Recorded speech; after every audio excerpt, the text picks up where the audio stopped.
નમસ્કાર દર્શક મિત્રો, ચેનલ સુરતના લાઈવ ફોન ઇન કાર્યક્રમમાં આપ દર્શકોનું હાર્દિક સ્વાગત કરીએ છીએ. દર્શક મિત્રો, આપણો આ લાઈવ ફોન ઇન કાર્યક્રમ એક ખાસ છે.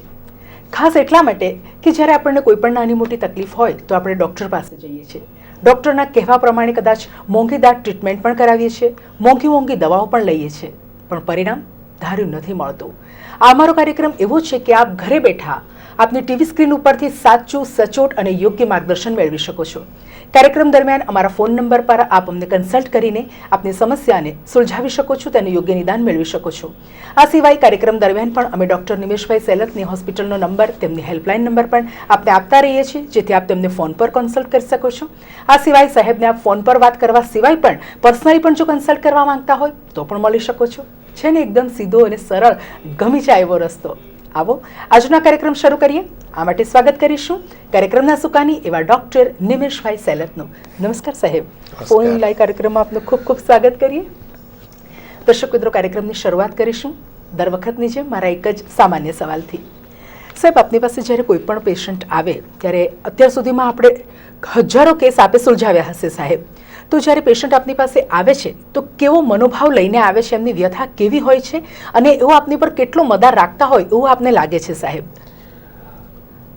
કોઈ પણ વ્યક્તિ જ્યારે એને શારીરિક પ્રકારની કોઈ પણ તકલીફ હોય તો એ હંમેશા એક વ્યથા સાથે જ ડૉક્ટર પાસે જતી હોય છે. હું પોતે બી જ્યારે પેશન્ટ બનીને જાઉં છું ત્યારે હું સમજી શકું છું કે પેશન્ટને કેવી મનોવ્યથા હોઈ શકે. એટલે મુખ્ય વાત તો એ છે કે જે તકલીફ છે એને દૂર કરવા માટેનું સચોટ માર્ગદર્શન એ પહેલી ઝંખના હોય છે કોઈ પણ પેશન્ટની, અને એ વિચારેથી એ વિશ્વાસ મૂકીને ડૉક્ટર પાસે આવે છે અને એનું માર્ગદર્શન મેળવે છે. ત્યાર પછી જ્યારે ઉપાય સૂચવવામાં આવે છે ત્યારે એ વાત તો દરેક દર્દી ઉપર જ આધાર રાખે છે કે તેઓ કેટલા રિસેપ્ટિવ છે, કે એ વસ્તુ માનવા માટે કેટલા એ તૈયાર છે. એટલે આમાં અમે ઘણી ભિન્નતા જોઈએ છીએ એક ડૉક્ટર તરીકે, કે જ્યારે એ લોકોને સમજાવવામાં આવે છે કે આના આટલા ઉપાયો છે, આમાં આટલી વસ્તુઓ થઈ શકે, આટલી દવાઓ લઈ શકાય, ત્યારે 5 જાતના પેશન્ટો જો અમે જોયા હોય તો દરેક 5 જુદી જુદી રીતે એ ટ્રીટમેન્ટને સ્વીકારે છે. ભલે રોગ એક સરખો પણ હોય અથવા કેસ એ તમામ લગભગ એક પ્રકારના હોય, પરંતુ જે જાતનો રિસ્પોન્સ અમે જોઈએ છે એ દરેક વ્યક્તિના પોતાના મનોબળ ઉપર, પોતાની ઈચ્છાઓની સાથેની મનોવ્યથા અને સ્વીકારવાની શક્તિ ઉપર, જે દરેકમાં ભિન્ન પ્રકારની છે એવું આપણે જોઈએ છીએ. સાહેબ, જ્યારે પેશન્ટ તમારી પાસે આવે તો એક ડૉક્ટર તરીકે, એક જવાબદાર વ્યક્તિ તરીકે તેમની સમસ્યાને દૂર કરવા માટે આપ કેટલા તત્પર હોવ છો, કેટલા કટિબદ્ધ હોવ છો? એ તો ખરેખર હું મારે મોઢે કહું તો કદાચ એ ખોટી આત્મશ્લાઘા થાય, એટલે એ તો હું જવાબ નહીં જ આપું, પરંતુ મારા પેશન્ટોને હું હંમેશા તેઓ ખૂબ સ્વસ્થ રહે એનો સતત પ્રયત્ન રાખું છું. હું એમને કોઈ પણ ખોટી વાત કરવામાં માનતો નથી, કારણ કે ખોટું કહેવું એ તબીબી વિજ્ઞાન માટે એક ખૂબ જ લાંછનરૂપ વાત છે, અને એલોપેથી એ એટલું બધું સચોટ વિજ્ઞાન છે કે એ પોતાની મર્યાદાઓ પણ સમજે છે, અને ખોટી વાત કરવામાં એલોપેથી બિલકુલ માનતી નથી. એનો અર્થ એવો નથી કે અમે બીજી પથ્થીઓનો માટે કંઈ ખોટું કહીએ છીએ, પણ એલોપેથી પોતાની મર્યાદા જાણે છે, અને હું એક એલોપેથિક ડૉક્ટર છું, એટલે મર્યાદાઓની સાથે સફળતા કેમ આપવી એની જ મુખ્ય વાત અમે પેશન્ટોને કરતા હોઈએ છીએ. એટલે આ એક મુખ્ય અને મહત્ત્વની વાત જેનું અમે પેશન્ટની સાથે વાતચીતમાં આને વણી લઈએ છીએ. જી, અને દર્શક મિત્રો, ફરીથી આપણા કાર્યક્રમના મૂળ વિષય તરફ આપણે આવીએ. આપને વંધ્યત્વ નિવારણની કોઈ પણ તકલીફ હોય તો આપ અમારા ફોન નંબર 6533 પર ફોન કરી અને અમને પૂછી શકો છો. આપના ફોન કોલ્સ આવકાર્ય છે. આ સિવાય પણ જો સ્ત્રી રોગને લગતી કોઈ પણ તકલીફ હોય તો આપ અમને જરૂરથી ફોન કરો. સાહેબની હોસ્પિટલના નંબર અને તેમની હેલ્પલાઇન નંબર અમે આપને જરૂરથી આપતા રહીશું. આવી જઈશું આજના આ મૂળ વિષય પર. સાહેબ, આપણે આગળ વાત કરી ગયા છીએ તે પ્રમાણે કે રક્તદાન એ મહાદાન છે. રક્તદાન દ્વારા કોઈ પણ વ્યક્તિને જીવન મળી શકે છે. બિલકુલ એ જ રીતે કોઈ પણ વ્યક્તિને જન્મ આપવા માટે, કોઈ પણ જીવને જન્મ આપવા માટે પુરુષ બીજ અને સ્ત્રી બીજનું મહત્વ બહુ જ રહેલું છે. આજે આપણે સાહેબ વાત કરવા જઈ રહ્યા છે ડોનર વિશે. આપે ગયા એપિસોડમાં જણાવ્યું છે, એના આગલા એપિસોડમાં પણ જણાવ્યું છે કે ડોનર આ રીતે પોતે સ્વેચ્છાએ પણ તૈયાર થતા હોય છે. આ વિષય ઉપર આજે આપણે વિસ્તારથી વાત કરીએ અને આખો વિસ્તારપૂર્વકનો આ ટોપિક આવરી લેવાનો પ્રયત્ન કરીએ. તો એનાથી શરૂઆત કરીએ. સાહેબ, આપ શું કહેશો આ વિષય માટે? ડોનર અને એટલે કે દાતા દાતા શબ્દ ઘણો મહત્ત્વનો છે. દાન કરવું એ ખૂબ ઉચ્ચ પ્રકારની વ્યક્તિઓ જ કરી શકે. હંમેશા મનુષ્ય જીવ ઘણો સ્વાર્થી હોય છે, એને કશું કોઈને આપવાનું ગમતું નથી, આપણે સૌ જોઈએ છે. પરંતુ જે આપે છે એની જે દાનવીરતા છે એ ખૂબ જ ઉલ્લેખનીય છે. અને ખાસ કરીને તબીબી વિજ્ઞાનમાં અનેક પ્રકારના દાન જોવા મળે છે. આપણને અવયવનું દાન પણ જોવા મળે છે. કેટલાક લોકો પોતાની કિડની આપે છે, તો મૃત્યુ પછી આંખનું દાન, નેત્રદાન વિશે આપણે અનેક વાર સાંભળીએ છીએ. તો હવે મોટા મોટા અવયવો એટલે કે લીવરનું પણ દાન, કેટલાક એક્સિડન્ટમાં લગભગ બ્રેન ડેથ થઈ ગયો હોય એવા શરીરમાંથી પણ દાન મળતું થયું છે. ફેફસાનું દાન મળતું થયું છે. સાહેબ એક ફોન છે, આપણે જરા રિસીવ કરી લઈએ. હેલો હેલો હા જી બોલો. હેલો, આપને ટીવીનો અવાજ ધીમો કરો અને મારા ફોન સાથે જોડાયેલા રહો. હેલો હા જી બોલો. હેલો હેલો હા જી બોલો બોલો. ડોક્ટર સાહેબ આપને સાંભળી રહ્યા છે, આપ આપનો પ્રશ્ન પૂછો. હા જી બોલો બોલો. હા, મારે હાલ ચેનલ પર તમારું જોઉં છું, તેમાં હું સવાલ પૂછવા માંગુ છું કે મારે 12 વર્ષની બેબી છે. હા જી બોલો. હા બોલો બોલો, આગળ બોલો. હા, એટલે મારે 12 વર્ષની બેબી છે, ફરી પ્રેગ્નન્સી રહે છે, પણ બ્લડિંગ ચાલુ થઈ જાય છે, એવું 2-3 વાર એવું થયું છે મને. પણ હવે શું કરવું એ મને એવું લાગે છે કે હવે શું કરાવવું એમ. હવે જો આવું બન્યું હોય તો મહત્ત્વની વસ્તુ એ છે કે તમારે વિશેષ રીતે સ્ત્રીરોગ તજજ્ઞની સલાહ લઈને એમાં કેમ આવું થાય છે એની તપાસ કરાવવી જોઈએ. ઘણીવાર એવું બને છે કે ગર્ભાશયની તકલીફોમાં પણ ગર્ભ આગળ ટકતો ન હોય અને પડી જતો હોય અથવા વિકાસ ન પામતો હોય તો આની કેટલીક ઊંડી તપાસ હોય છે. અને એ તપાસ તમારે એક વ્યવસ્થિત સ્ત્રીરોગના નિષ્ણાતની હોસ્પિટલમાં જઈને આ તપાસ કરાવવી જોઈએ. અમારી શ્રીનંદન હોસ્પિટલ, અઠવા લાઇન્સ અને Shelat hospital, Gujarat gas circle, Adajan પર જે હોસ્પિટલો છે એની અંદર આ પ્રકારના નિદાનો અનેક કેસોમાં કરવામાં આવતા હોય છે કે જેમાં આગળ એક મોટી ઉંમરે બાળક થઈ ગયું હોય, એટલે કે 12 વર્ષ તમને થઈ ગયા છે એક બાળક થયાને, અને પછી બાળક મેળવવાની ખૂબ જ તકલીફો ઊભી થાય. અને સેકન્ડરી સબફર્ટિલિટી તરીકે અંગ્રેજીમાં ઓળખવામાં આવે છે. એટલે કે બાળક નથી થતું એવું નથી, પણ ગર્ભ આગળ વધે નહીં એવી પરિસ્થિતિ એક જીવિત બાળક પછી જોવા મળે છે. ગર્ભાવસ્થા દરમિયાન બ્લડિંગ ચાલુ થઈ જાય હા, એટલે હા, એ જે તમે કહ્યું એ પ્રમાણે, અને રૂપાબેન પણ કહે છે એ રીતે, તમારી ફરિયાદ એવા પ્રકારની છે કે જે ગર્ભને આગળ વધતો રોકે છે. એટલે આની ઊંડી તપાસ વ્યવસ્થિત સેન્ટરમાં થવી જોઈએ. અને તેને માટે અમારી હેલ્પલાઇન ચોક્કસ કાર્યરત છે, જેનો નંબર છે 9099963999. આ હેલ્પલાઇન ઉપર બી તમે વધારે માર્ગદર્શન આને માટે મેળવી શકો છો. દિવસના કલાકોમાં સવારે 10 વાગે હેલ્પલાઇન ચાલુ થાય છે, સાંજના 6 વાગ્યા સુધી. તો એ તમને એનું માર્ગદર્શન મળશે. અને તે છતાં બી તમે રૂબરૂમાં જો આવીને તપાસ કરવા માટે જો તૈયાર હો તો તેને માટે પણ આપણે ત્યાં સુવિધાઓ ઉપલબ્ધ છે. આપને યોગ્ય જવાબ મળી ગયો, સંતોષકારક? હા, બરાબર. ઓકે ઓકે, ધન્યવાદ. ફોન કરવા માટે પણ આપનો ધન્યવાદ. આપણે સબ્જેક્ટ તો હા, તો આપણે અવયવના ડોનેશનની વાત કરી, મેં કિડની અને લીવરની પણ વાત કરી. તે જ રીતે એવું બને છે કે જ્યારે વંધ્યત્વ હોય છે અથવા તો આવી સ્ત્રીઓને જેને પોતાને બાળકો મેળવવાની ખૂબ તકલીફ હોય છે, તો તેમાં અમુક કોષનું દાન, જે સ્ત્રી અથવા પુરુષના જે કોષ, અને તે કયા જનીન દ્રવ્યવાળા કોષો જેનાથી નવું અંગ તૈયાર થઈ શકે એવા પ્રજનનવાળા કોષો, જેને આપણે અંગ્રેજીમાં સ્પર્મ અથવા શુક્રાણુ કહીએ છીએ, અને સ્ત્રી બીજને આપણે ઓવમ અથવા છે તે સ્ત્રી બીજ કહીએ છીએ. તો આ બીજનું પણ દાન હવે શક્ય બન્યું છે, કારણ કે આમ જોવા જઈએ તો વીર્યદાન તો ખૂબ જ જૂનું દાન છે. અને એનો ઉપયોગ તો પહેલાં પશુઓમાં પણ કરવામાં આવ્યો છે. આજે પણ પશુ સંવર્ધન માટે, એટલે કે એગ્રીકલ્ચરલ ગ્રોથ માટે કેટલ, એટલે કે જે આપણે કહીએ છીએ કે પશુધન, ખાસ કરીને ગાય અને ભેંસ અને ઘેટા અને બકરા, આ બધા જે પશુઓ છે એ પશુધનને વધારવા માટે અને તેનો ઉપયોગ ખેતીવાડીમાં તેમજ આપણી ડેરી ઇન્ડસ્ટ્રીમાં વધારવા માટે વીર્યદાન તો બહુ જ જૂની અને જાણીતી પ્રચલિત પદ્ધતિ છે.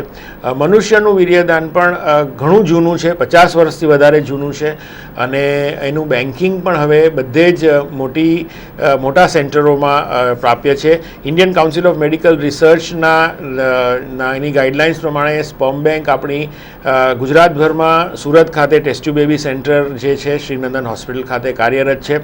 આમાં જાતના ડોનરો આવીને પોતાના પુરુષ બીજ તેમજ કેટલીક સ્ત્રીઓ સ્ત્રી બીજ પણ હવે તો સ્ટોર કરાવે છે, એટલે બીજને પોતાને માટે રાખતી હોય છે. કેટલીક દાન કરવા પણ ઈચ્છે છે, જેમાંથી તેઓને સારી એવી રકમ મળી શકે જ્યારે આર્થિક જરૂરિયાત પડે ત્યારે.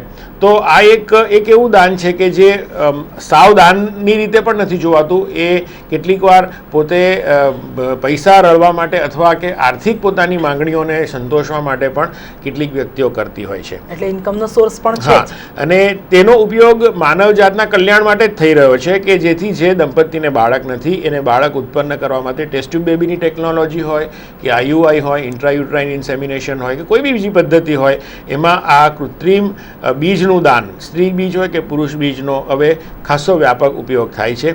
અને ત્રીજી વાત તો કે આખો ઘર પણ કૃત્રિમ રીતે આ રીતે બનાવી શકાય છે. એ તૈયાર કરેલો ઘર પણ થીજાવીને એને લિક્વિડ નાઇટ્રોજનમાં સ્ટોર કરવામાં આવે છે, એનો સંગ્રહ કરવામાં આવે છે અને ત્યાર પછી જ્યારે જરૂર પડે ત્યારે એ ઘરને બહાર કાઢીને પાછો થીજાવેલી એની અવસ્થામાંથી શરીરના નું જે ઉષ્ણતામાન છે તે કક્ષાએ લાવીને પછી એનો ઉપયોગ શરીરમાં એનું પ્રસ્થાપન કરવા માટે કરવામાં આવતો હોય છે. હવે આ પદ્ધતિઓથી અનેક બાળકો પૂરી દુનિયાભરમાં હવે અવતરી ચૂક્યા છે. સાહેબ, કોઈ પણ દંપતી પોતે એવું ઈચ્છતું હોય કે પોતાના સ્ત્રી બીજથી અથવા તો પુરુષ બીજથી જ બાળક અવતરે, તો કયા સંજોગોમાં ડોનરની જરૂર પડે છે, સ્ત્રી બીજ માટે કે પુરુષ બીજ માટે? પુરુષ બીજની જરૂર ક્યારે પડે કે જ્યારે ખૂબ જ ખામીવાળા પુરુષ બીજ દંપતીના પતિમાં જોવા મળે અને તેને એ બીજ એટલા બધા નબળા હોય કે એ પોતે એ બીજથી બાળક ઉત્પન્ન ન કરી શકે. જો કે હવે નવી ટેસ્ટ ટ્યુબ બેબીની પદ્ધતિઓ એવી આવી ગઈ છે, એડવાન્સ ટેકનોલોજી, કે જેની અંદર એક પણ બીજ પુરુષ બીજ મળે તો એને સ્ત્રી બીજની અંદર ખૂંપાડીને ઘર તૈયાર કરી શકાય અને તૈયાર કરેલો ઘર ગર્ભાશયમાં મૂકીને બાળક મળી શકે. એટલે નબળા પુરુષ બીજ હોવા એટલે બાળક ન થવું એવું તો હવે રહ્યું જ નથી. પરંતુ આવી બધી પદ્ધતિઓ ખાસ્સી ખર્ચાળ હોય છે, એટલે જે લોકોને આ ખર્ચો ખૂબ જ વધારે લાગે છે એ લોકો હંમેશા એનાથી ખૂબ જ ઓછા ખર્ચે જો પદ્ધતિ અખત્યાર કરવા માગતા હોય તો તેઓ માટે વીર્યદાન ખૂબ જ મહત્ત્વની વસ્તુ છે. કૃત્રિમ જે બીજી વ્યક્તિના શરીરમાંથી આવેલા જે પુરુષ બીજ છે એનું દાન તેઓ મેળવી શકે છે અને કાં તો એ સ્પર્મ બેંકમાંથી તેઓ એની યોગ્ય કિંમત આપીને તેને લઈ શકે છે પોતાના શરીરમાં તેનો ઉપયોગ કરવા માટે, બાળક ધારણ કરવા માટે. અને વાત કરીએ આપણે જો સ્ત્રી બીજની, તો સ્ત્રી બીજ કેમ લેવાની જરૂર પડતી હોય છે? સ્ત્રી બીજ લેવાની જરૂર એટલે પડે છે કે મોટાભાગની સ્ત્રીઓ હંમેશા હવેના જમાનાની અંદર ખૂબ જ કાર્યશીલ થવાનો પ્રયત્ન કરે છે અને પોતાની જિંદગીનો ઘણો મહત્ત્વનો પ્રજનનકાળનો સમય જે છે તેઓ પ્રોફેશનમાં વિતાવી નાખે છે. એટલે જ્યારે તેઓ મોટી ઉંમરે લગ્ન કરે છે અથવા મોટી ઉંમરે બાળક ઈચ્છે છે ત્યારે તેમના બીજ 35 વર્ષની વય પછી એટલા કામયાબ રહેતા નથી. એટલે જે નાની ઉંમરમાં જો એમણે બીજ આગળ રાખીને સાચવી રાખ્યા હોય તો એ કામમાં આવે, પણ જો ન સાચવ્યા હોય તો તેમણે બીજી સ્ત્રીના બીજ લઈને, નાની ઉંમરની સ્ત્રીના બીજ લઈને બાળક મેળવવું પડે છે. અને આપણે ઓવમ ડોનેટેડ એમ્બ્રિયો અથવા ઓવમ ડોનેટેડ IVF કે ટેસ્ટ ટ્યુબ બેબી તરીકે ઓળખીએ છીએ. એટલે આ એક જરૂર તમે જ્યારે જીવનકાળની અંદર કુદરત જ્યારે તમને આપે છે ત્યારે તમે એનો લાભ નથી ઉઠાવતા અને તમે તમારી જ જીવનશૈલી પોતાની રીતે જીવવા માગો છો, એની તમે કિંમત ચૂકવો છો, એ આના પરથી સાબિત થાય છે. હું માનું છું કે સમયે સમયે જે વસ્તુ શરીરમાં કુદરતે ગોઠવેલી છે એને માન આપીને આગળ ચાલવું જોઈએ, જેથી તમે એ કુદરતી લાભથી વંચિત ન રહો. જો તમને કુદરત જ આપી દેવાની છે તો પછી એની પાછળ જ્યારે તમે કસમયે દોડશો ત્યારે તમને એ મેળવવા માટે અનેક ઘણી કિંમત ચૂકવવી પડશે, જે કેટલીક વાર કાર્યરત નથી પણ થતી. અને કારગિલ જેને કહીએ કે જે કારગર નીવડવી જોઈએ એ નથી નીવડતી અને ત્યાર પછી ખૂબ જ તકલીફવાળું જીવન જીવવું પડે છે, એવું આપણે અનેક જગ્યાએ જોયું છે.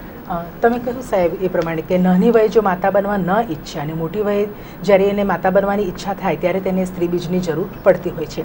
આ સિવાય પણ કેટલાક એવા સંજોગો હશે કે જ્યારે સ્ત્રી બીજની જરૂર એક સ્ત્રીને પડતી હોય છે અન્ય સ્ત્રીની, તો સ્ત્રીમાં કોઈ શરીરમાં ખામી હોય છે જેને કારણે તેને સ્ત્રી બીજની જરૂર પડે છે? કેટલીક ખામીઓ એવી હોય છે કે બીજ બનતા અટકી જાય છે, નાની ઉંમરે બીજ બનતા અટકી જાય એવું બી અમે જોયું છે. 30 વર્ષે 32 વર્ષે, જે આમ જોવા જઈએ તો તે 40 45 43 વર્ષે થવું જોઈએ. આમ 10 વર્ષ પહેલાં જો બીજ બનતા અટકી જાય પોતાના પ્રજનન કાળ દરમિયાન, તો એને આપણે પ્રીમેચ્યોર ઓવેરિયન ફેલિયર તરીકે ઓળખીએ છીએ.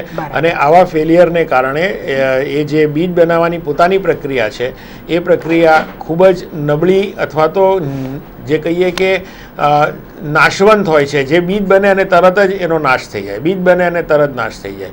અને એ જે બીજ બને છે એ બીજ પરિપક્વ હોતા નથી, અથવા એમાં કેટલાક રંગસૂત્રોની એવી ખામી હોય છે કે જો એમાંથી બાળક ઉત્પન્ન બીજો થયું તો તેને ટર્નર સિન્ડ્રોમ છે કે જાતના આનુવંશિક રોગો તેઓને આવી શકે છે. અને એવા બાળકો ખરેખર ખૂબ જ ઘણી રીતે એવી ખોડથી પીડાય છે કે જેનો કોઈ ઈલાજ નથી. એટલે આવા સંજોગોમાં બહુ મહત્ત્વની વાત એ છે કે યોગ્ય સમયે બીજનું પોતાના જ બીજનો ઉપયોગ કરીને બાળક માણસો જો મેળવી લે અને દંપતીઓ મેળવી લે તો પછી આવી નોબત આવતી નથી. પરંતુ બધાના સંજોગો સરખા હોતા નથી, એટલે આ કરવું પણ ઘણું મુશ્કેલ છે. એટલે સાહેબ, તમને એવું લાગે છે આટલા વખતના અનુભવ દરમિયાન કે કોઈ પણ વ્યક્તિ આ રીતે જાતે જ અગાઉથી તૈયાર થઈ જતી હોય છે, એટલી અવેરનેસ તેમનામાં હોય છે? માની લે કે ભણેલા ગણેલા વ્યક્તિ તો કદાચ આ વાતને સમજી શકતા હોય તો અગાઉથી આવી તૈયારી રૂપે પણ પોતાના બીજને સાચવવા માટે કોઈ પણ બેંકમાં મૂકી દેતા હોય છે. પણ આ સિવાય જો આ વાતને જાણતા પણ નથી, કેટલાક એવા પણ દર્શકો હશે સાહેબ અત્યારે આપણી સાથે કે એઓ આ વાતને કદાચ પહેલી વાર જાણી રહ્યા છે, તો તમને એવું લાગે છે સાહેબ કે એટલી અવેરનેસ લોકોમાં હજુ જોઈએ એટલા લેવલ ઉપર આવી ગઈ છે? ઓછી છે અવેરનેસ. પણ હું તમને એક બીજું ઉદાહરણ આપું કે સ્ટેમ સેલ્સનું જે આખી વાત છે અને કોર્ડ બ્લડ સેલ્સ, એની જાહેરાતો અનેકવાર હવે ધીરે ધીરે આવતી થઈ છે. અને જાહેરાતો મૂકવા માટે મેં જ કંપનીને સજેસ્ટ કરેલું કે તમે ડૉક્ટરોને આ જે તમે જ્ઞાન આપો છો, ડૉક્ટરો પાસે તો જ્ઞાન છે જ, પણ લોકોને જ્યારે જ્ઞાન આવશે કે ના અમારે આ કરવું જોઈએ, તો એ વસ્તુ ખરેખર એ લોકો પછી એને સ્વીકારતા થશે.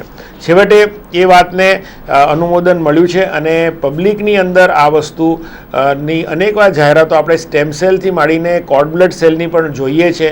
કે એક જાહેરાત એવી ઐશ્વર્યા રાય જે એક્ટ્રેસ છે એના દ્વારા આપવામાં આવે છે કે મને જ્યારે બાળક થયું ત્યારે મેં કોર્ડ બ્લડ સેલ્સ એ બચ્ચાના અમે રિઝર્વ કર્યા છે અને રાખ્યા છે કે જેથી એને 21 વર્ષ સુધી પણ એનો ઉપયોગ થઈ શકે. કેટલાક રોગો આપણા શરીરમાં મોટી ઉંમરે, એટલે કે આપણા શરીરનો વિકાસ થાય 6 વર્ષે 7 વર્ષે 10 વર્ષે 12 વર્ષે પણ એ રોગ દેખાતા હોય છે.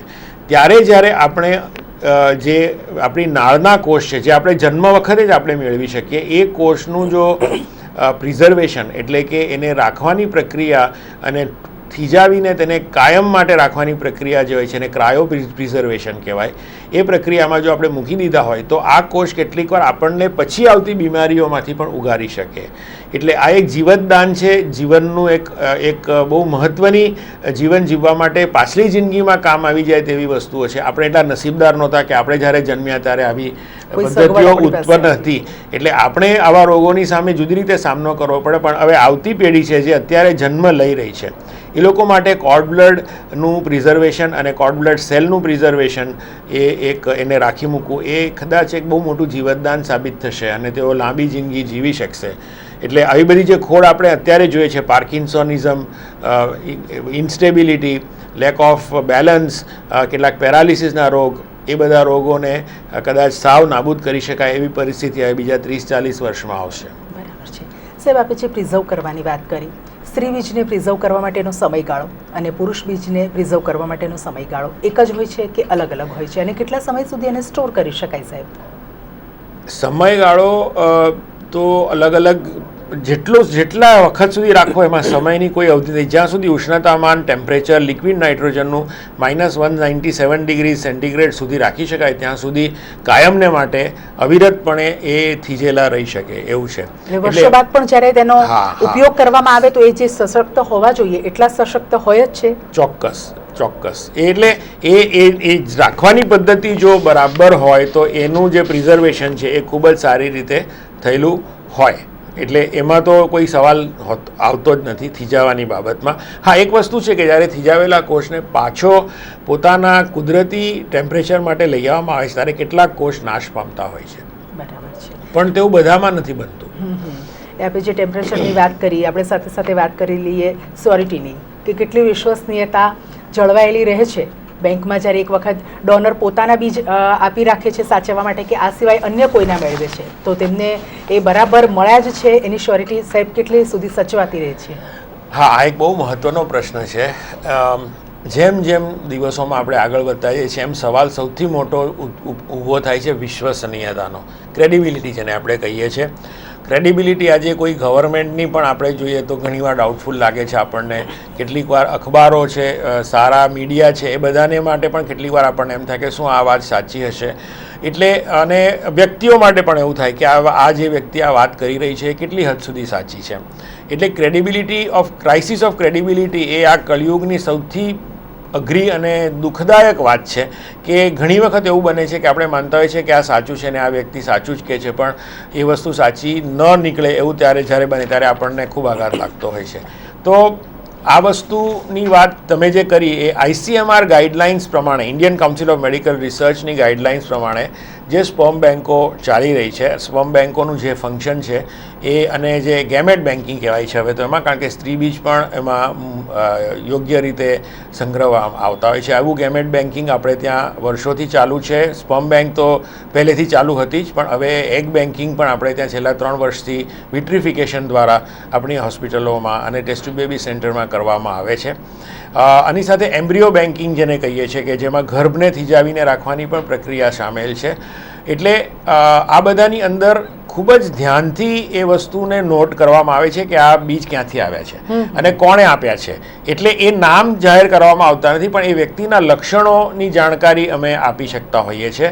અને એ લક્ષણોમાં એક તો એ વ્યક્તિનો જો ધર્મ જાણવો હોય તો તમે જાણી શકો, પણ બીજી કોઈ વાત જે વ્યક્તિની પર્સનલ હોય એ જાણકાર એ આપવામાં, એની માહિતી આપવામાં આવતી નથી.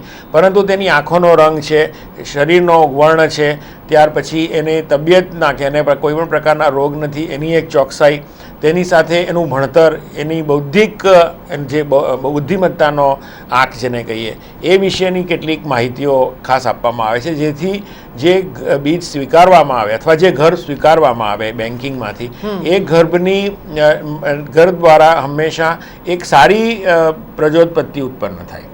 એટલે આ બધી વસ્તુનું ખૂબ જ ધ્યાન રાખવામાં આવે છે. એટલે બેન્કિંગ ખૂબ જ વિશ્વસનીયતાનું કામ છે. વિશ્વાસ રાખીને બેન્કિંગનો જે માણસ ઉપયોગ કરે છે એ લોકોને ક્યારેય અમારે ત્યાં એવું દુઃખ જોવું નથી પડ્યું. અત્યાર સુધીમાં બેન્કિંગ દ્વારા અને એમાંથી મેળવેલા દાતા સ્ત્રીબીજો દ્વારા અમારે ત્યાં ઉત્પન્ન થયેલા બધા જ બાળકોના દરેક દંપતી મોટાભાગના સુખી છે અને કોઈની ફરિયાદ હજુ સુધી આટલા 20 વર્ષમાં આવી નથી. એ કહેવાનો મને ગર્વ છે. એ ગર્વ છે અમારે માટે. અમે ખૂબ આનંદિત છીએ અને એ બાબત તો અમે ખૂબ જ એની કાળજી લઈએ છીએ એ બાબત માટે. સાહેબ, આપે કહ્યું ને કે આર્થિક કમાવા માટેનું પણ એક આ સાધન ગણી શકાય કે આ ડોનેશન કરવું પોતાના બીજનું અને ઇન્કમ કરી શકાય. પરંતુ કેટલાક લોકો એવા સ્વેચ્છાએ પણ આવતા હશે કે જેઓ પોતાના બીજને આ રીતે ડોનેટ કરતા હોય છે. સાહેબ, તો શું સમજેલા મતલબ ભણેલા ગણેલા વ્યક્તિઓ પણ આ રીતે સ્વેચ્છાએ આવે છે, ડોનેશન માટે આવે છે? તો કેમ આવે છે? આપ તેઓને પર્સનલી મળ્યા હશો તો ચોક્કસથી કંઈક તો તારણ નીકળ્યું જ હશે કે તેમના બીજને, સ્ત્રી હોય કે પછી પુરુષ હોય, એ કેમ ડોનેટ કરવા માંગે છે? એની પાછળનું કારણ કયું હોઈ શકે સાહેબ? રૂપાબેન, આ એક જે સ્વૈચ્છિક દાન છે એ વ્યક્તિઓ બહુ જ અલગ પ્રકારની હોય છે. એ લોકોના મનમાં પૈસો બિલકુલ ગૌણ હોય છે. એ લોકો એક સોશિયલ સર્વિસ પોઈન્ટ ઓફ વ્યૂથી આવીને દાન કરતા હોય છે. એ લોકો ખરેખર મને લાગે છે કે સમજે છે કે વંધ્યત્વ જે દંપતીને છે એની મનોવ્યથા કેવી છે અને તેઓનું જીવન જો સુધરી જતું હોય તો પછી એ લોકો માટે બહુ મહત્ત્વની વાત છે. આવા દાનવીરો અને આવી દાનવીર સ્ત્રીઓ પણ મેં જોઈ છે અને તેઓ અનેકવાર અમને સામેથી પૂછાવડાવે છે કે સાહેબ જો જરૂર હોય તો આ વખતે હું મારા સ્ત્રી બીજ આપવા તૈયાર છું, તો હું ક્યારે આવું અને આ ઇન્જેક્શનો બીજ બનાવવાના ક્યારે લઉં.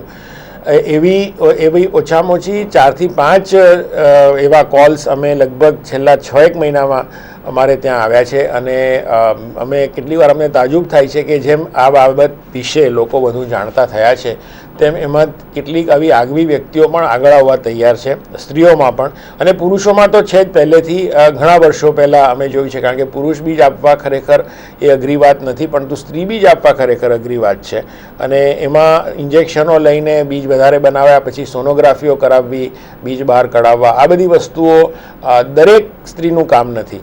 એટલે આ એક વિરલ ઘટનાઓ હવે જેમ આ એસિસ્ટેડ રિપ્રોડક્શન ટેકનોલોજી જેમ આગળ વધતી જાય છે એમ અમે પણ જોઈએ છીએ. અમને પણ કેટલીક વાર આશ્ચર્ય થાય છે કે આ વાત ક્યાં સુધી જઈને અટકશે, પણ બસ એ આગળ વધતી જ જાય છે અને અમને એનો આનંદ છે કે બાળક થવા માટેની જે આ પ્રક્રિયાઓ છે એમાં ઘણા બધા અવરોધો હવે આ એક વિચારશૈલી બદલાવાથી ઘણા બધા અવરોધો દૂર થયા છે.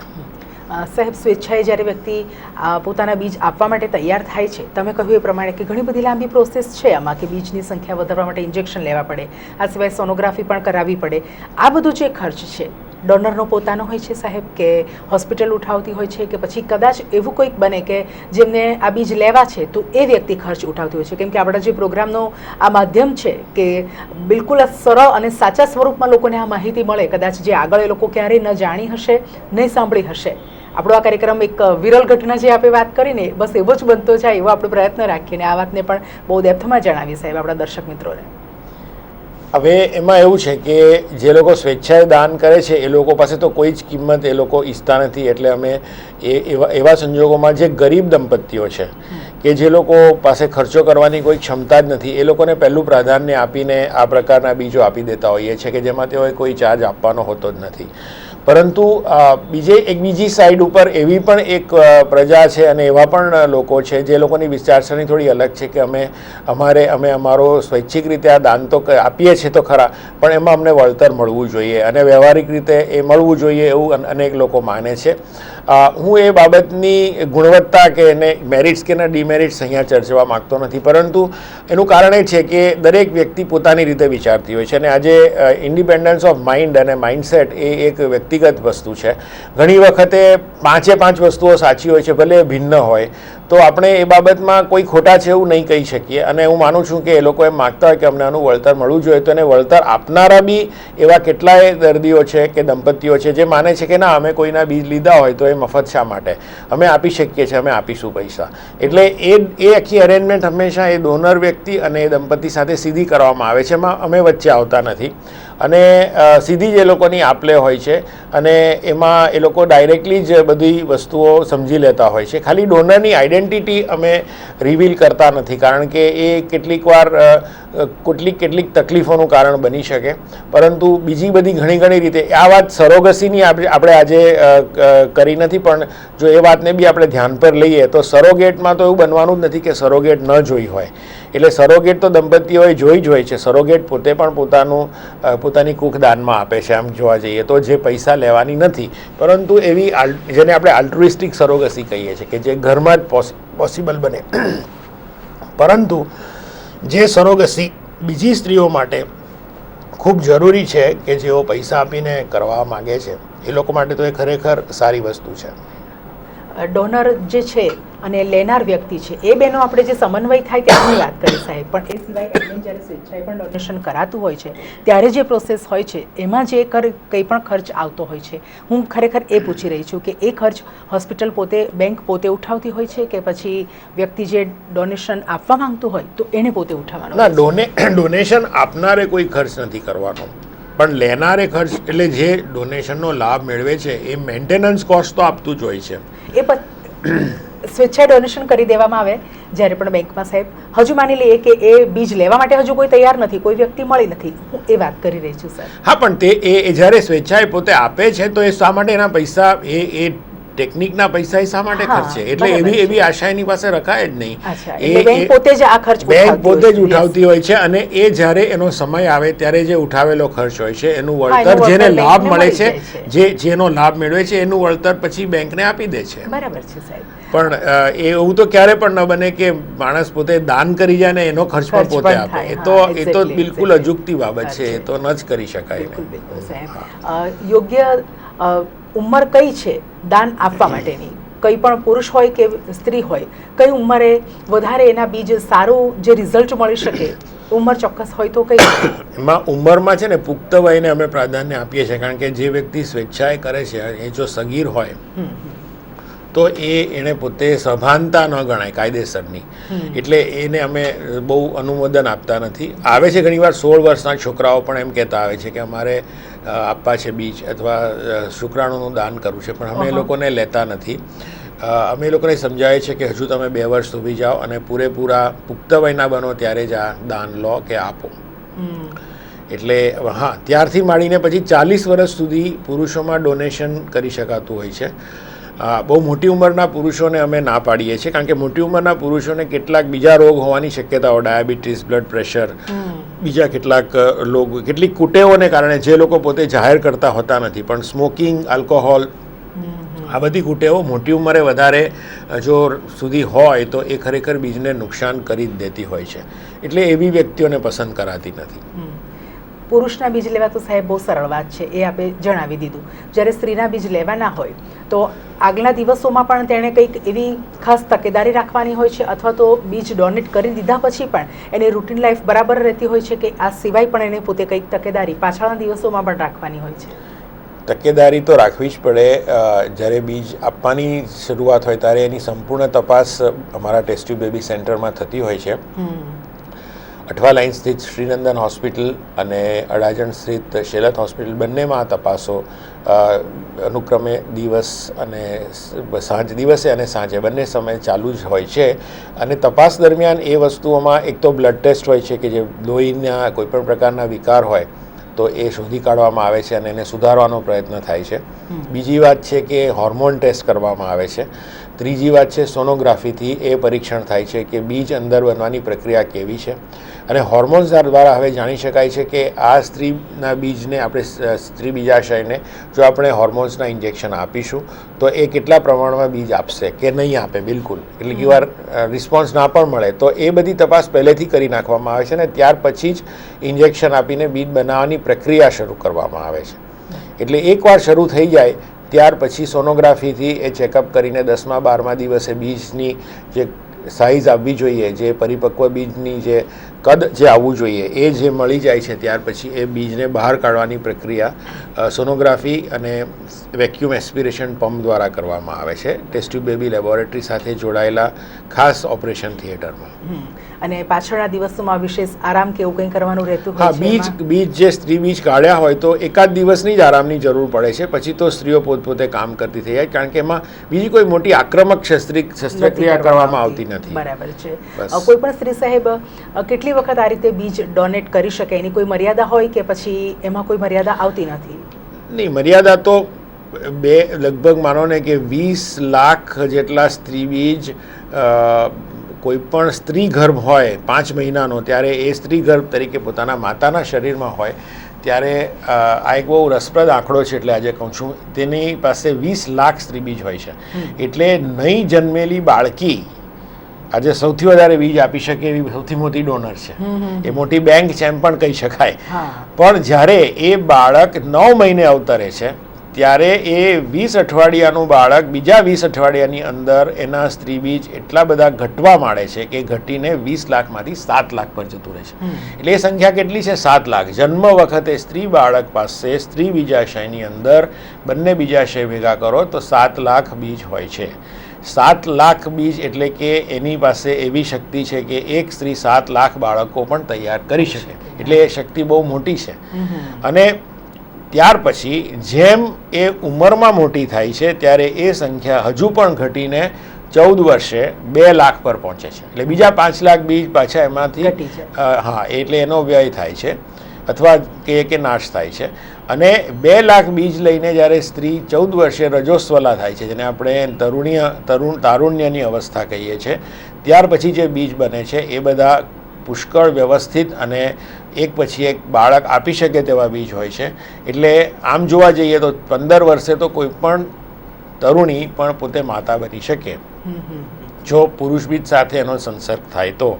એટલે આ બીજ તેની પાસે હવે 2 લાખ બીજ લઈને તે પોતાના આખા પ્રજનન કાળ દરમિયાન 40 વર્ષ સુધી અથવા 38 કે 39 વર્ષ સુધી આ બીજ પોતાની પાસે સંગ્રહેલા હોય છે અને તે સુષુપ્ત અવસ્થામાં હોય છે. એટલે જ્યારે ઇન્જેક્શનો આપીને, દવાઓ આપીને આ બીજ બનાવવામાં આવે છે ત્યારે કુદરતે એવી રીતે ગોઠવ્યું છે કે તે એક જ બીજ છૂટું પાડીને આપે છે કે જેથી વધુ પડતી પ્રજા ન ઉત્પન્ન થાય. મનુષ્ય જાતિને એક એવું પ્રાધાન્ય કુદરતે આપ્યું છે કે એક વખતે મોટેભાગે એક જ તૈયાર કરી શકે. એટલે મોટાભાગના જન્મો જે થાય છે દુનિયાભરમાં એમાં એક જ બાળક આવે છે. જોડિયા ઓછા આવે છે, 80 એ 1 જોડિયા આવે છે. અને 80ના પાવર 80⁻², એટલે 88640 640 એક ટ્રિપલેટ આવે છે, એટલે કે ત્રેવડા આવે છે. અને 80ના પાવર જેટલા તમે વધારો એટલા એની સંખ્યાએ પછી 4, 5, 6 એ રીતે એવી ફિક્સ આંકડો છે. હા, પણ એ બહુ જ રેર છે. એટલે હવે વધારે બાળકોની સંખ્યા એક સ્ત્રી ન આપે એને માટે કુદરતે જ એવું ગોઠવ્યું છે કે એને એક વખતે એક જ બીજ છૂટવું પડે. એટલે ભલે એની પાસે 2 લાખ બીજ છે, પણ એ 2 લાખમાંથી એક જ પસંદ કરે છે કુદરત. અને એટલી હોશિયારીથી કરે છે કે હોર્મોન્સ દ્વારા થાય છે. અને એ વસ્તુનું અદ્ભુત મિકેનિઝમ કુદરતે ગોઠવ્યું છે. અને જે આજે વર્ષોથી ચાલુ આવ્યું છે, એ મિકેનિઝમ કોઈ બંધ નથી કરી શક્યું. અને દરેક સ્ત્રી બાળકમાં આ મિકેનિઝમ હોય છે. એ અદ્ભુત છે. એટલે કુદરતની કરામત અદ્ભુત છે, જેને કોઈ માનવ જીતી શકે નહીં. બરાબર, એકદમ સાચી વાત કહી સાહેબ આપે. સાહેબ, જ્યારે કોઈ પણ સ્ત્રી બીજ કે પુરુષ બીજ લેવાની વાત આવતી હોય છે ત્યારે એવી કોઈ સ્પેશિયલ ચોઇસ હોય છે?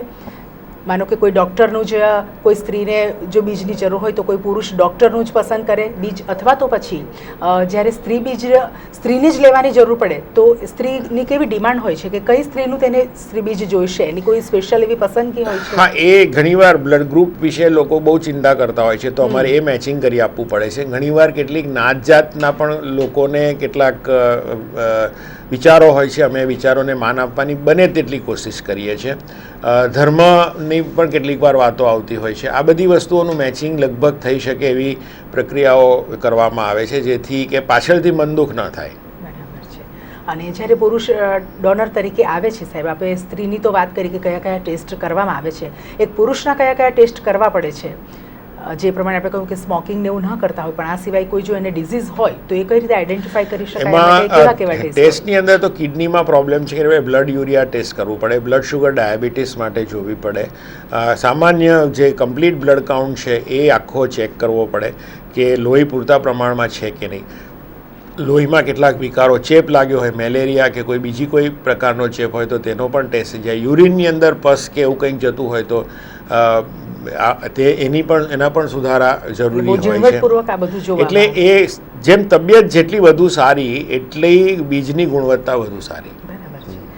જ્યારે દંપતીના પોતાના બીજથી જ ગર્ભધારણ કરવામાં આવતા હોય છે સાહેબ, એ કેસ આપણે લઈએ, અને આ સિવાય ડોનેશનથી પુરુષના હોય કે સ્ત્રીના બીજ લઈ અને જ્યારે ગર્ભ રાખવામાં આવે છે એ કેસ લઈએ, તો એમાં કોઈ અલગથી કાળજી લેવાની જરૂર પડતી હોય છે મેડિસિનમાં કે પછી રૂટીન લાઈફમાં પણ?